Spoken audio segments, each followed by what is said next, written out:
1. Madam Speaker, ladies and gentlemen, I'll make your job easier. Hi, I'm Joseph. I was chair for this quarterfinal. Here's how my OA is going to go. First, I'll go straight into the call. Second, I'll give some general comments. Third, I'll justify my decision. So this call was a unanimous ballot for side opposition and the motion falls.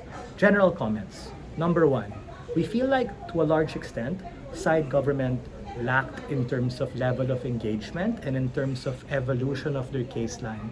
Though I do credit them for at best talking about and establishing a sense of urgency, I believe side opposition, quite early on coming from their first speech, is able to cast a shadow of doubt on that in terms of talking about and questioning, does the end really justify the means? To a large extent, yes, side government is very consistent and noble with that, and they are driven by great intention. But the question is, how does that react with the world and how are people able to really do? In terms of what happens there, they successfully prove, coming from side opposition, that there are going to be likely harms to people, and as a consequence, it becomes worse off for society. Why does side opposition take this debate? A couple of reasons. Number 1, a lot of the things that side government talks about is outcome dependent on getting a lot of things right, and speaker throughout speaker, they kind of proved that already.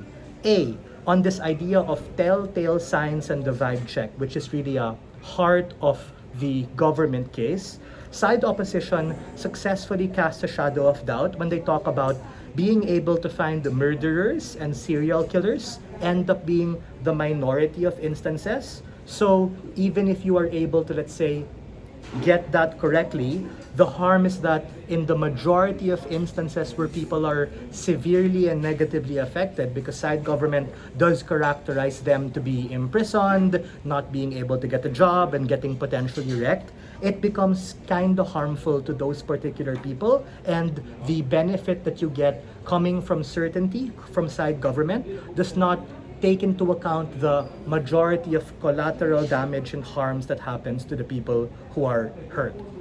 The second thing here is on the idea of it's contingent on being able to make up for what you do wrong. Because side government glibly responds to side opposition by saying, oh, it's fine. If we made a mistake, we'll be able to let them go. They can still reintegrate and come into society, etc. But coming from the Dep exchange and whip exchange, they push back and question the extent of that. Because if you're a black individual or someone who is a child who was profiled, for instance, to be a serial killer, profiled to be a thief, profiled to be a rapist, it becomes very difficult to reintegrate in society, not just because of the principle that the first speaker talked about, which is remaining standing, the idea of the criminal justice system, the idea of consent and dignity, but also on the practicality of being red tagged as an enemy of the state, being able for it to be very difficult to be able to do things and get a job.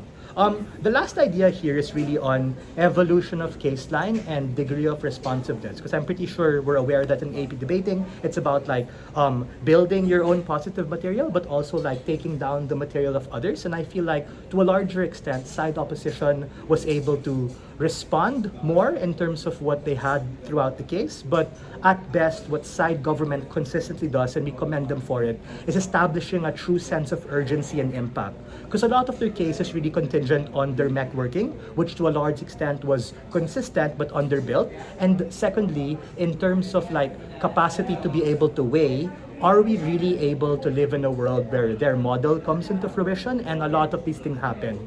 Yeah, the utilitarian answer might be yes, we're able to crack down 100%, but what happens to society? What happens to quality of life? And with that, we are very proud to stand on side opposition. Ballot goes to side op. Thank you.